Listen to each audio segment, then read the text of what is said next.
Salve a tutti ragazzi, bentornati sul canale. Sassuolo Monza 2-1 per il Monza, ennesima partita vinta ed ennesimo applauso a Palladino e a tutti i calciatori e alla società per aver rispettato gli obiettivi che si sono prefissati nel precampionato.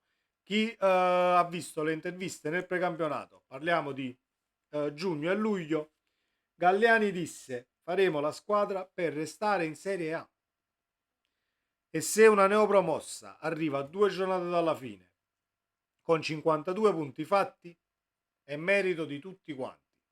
14 vittorie, 10 pareggi, 12 sconfitte, 46 gol fatti e 46 subiti.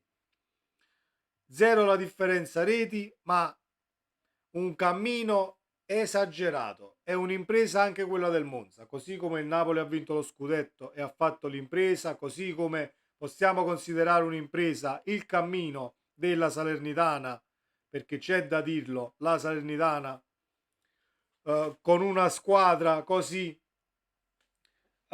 inventata da De Santis, che sta facendo un grandissimo lavoro a Salerno come direttore sportivo.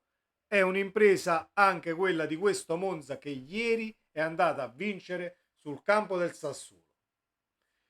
Io nei pronostici avevo messo una X, perché non mi fidavo appunto di questo Monza, e Monza è andato a vincere la partita. Comunque analizziamo un attimo la partita, perché nel primo tempo c'è stato comunque diciamo che c'è stata parità tra il gioco espresso, tra le situazioni create. Forse il Sassuolo avrebbe meritato anche un altro gol, ma nel secondo tempo è entrato un Monza indemoniato, completamente imprendibile. Il Sassuolo in balia completa di questo Monza per quasi tutto il secondo tempo. Nel primo tempo Di Gregorio ha dovuto fare qualche parata, qualche intervento l'ha dovuto fare, tiri in porta. Comunque il Sassuolo non è che non abbia giocato, ma nel secondo tempo il Monza è entrato in campo per vincere la partita. È incredibile dove si possano trovare poi le motivazioni per fare prestazioni del genere in una partita che a livello di punti non ti porta niente, non ti toglie niente, però è la mentalità che è stata poi inculcata da Palladino nel tempo. Cioè, il Monza entra in campo nel secondo tempo e non la fa buona a nessuno, non la fa buona a nessuno, e cade anche una sorta di statistica, perché già in passato era successo che le squadre che hanno affrontato il Napoli ed hanno fatto prestazioni ovviamente eccellenti, vincendo anche la partita contro il nostro Napoli, la partita dopo stentavano comunque a trovare ritmo, erano più affaticate. Ma questo Monza è qualcosa di incredibile. Il secondo gol che porta alla vittoria di Pessina è un'incursione del centrocampista. Poi Pessina che ha i piedi per far male, lo sappiamo, l'abbiamo visto anche all'Europeo.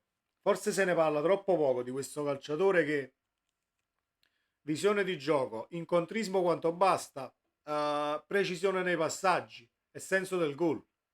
Centrocampista completo. Centrocampista completo, che poi possa avere degli alti e dei bassi a livello di rendimento. Ce l'hanno tutti. Ce l'hanno tutti gli alti e bassi a livello di rendimento, ma ieri freddezza sotto porta ha portato i 3 punti a questo Monza, che si porta a 52 e addirittura sopra Fiorentina e Torino, che devono giocare, però possono solo andare a pari punti con il Monza. Cioè, per poco Palladino non riusciva nell'impresa di presentare un Monza in conference, perché siamo lì. Siamo proprio lì. La matematica ovviamente è arrivata, non ci puoi andare nelle coppe, siamo d'accordo, ma una neopromossa che ti arriva lì su è veramente tanta roba. E Galliani aveva anche detto: quest'anno la formazione per restare in Serie A. L'anno prossimo cercheremo comunque di alzare l'asticella, quindi mi aspetto un campionato prossimo con questo Monza protagonista nell'andare a rompere le uova nel paniere alle formazioni che poi si andranno a giocare i posti in Europa League e in Conference.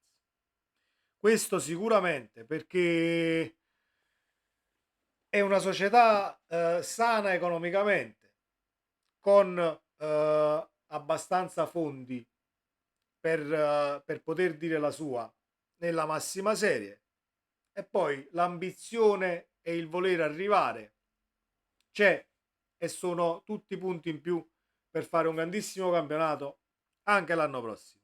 Questo era quanto, ragazzi. Abbiamo parlato di questo Sassuolo Monza giocata ieri, partita divertentissima da vedere, perché quando ci sono due squadre che fanno del gioco palla a terra e del calcio offensivo il loro marchio di fabbrica, non ci sono non ci sono alternative, esce per forza una partita divertentissima.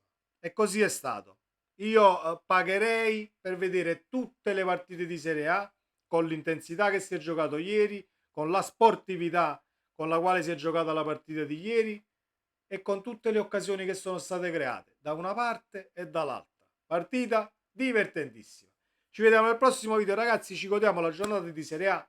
Mi troverete sempre qui a fare post partita dei match che riesco a vedere, lavoro, famiglia e altri fatti permettendo. Quindi restate iscritti al canale, iscrivetevi se non l'avete ancora fatto, attivate la campanella delle notifiche. Ciao!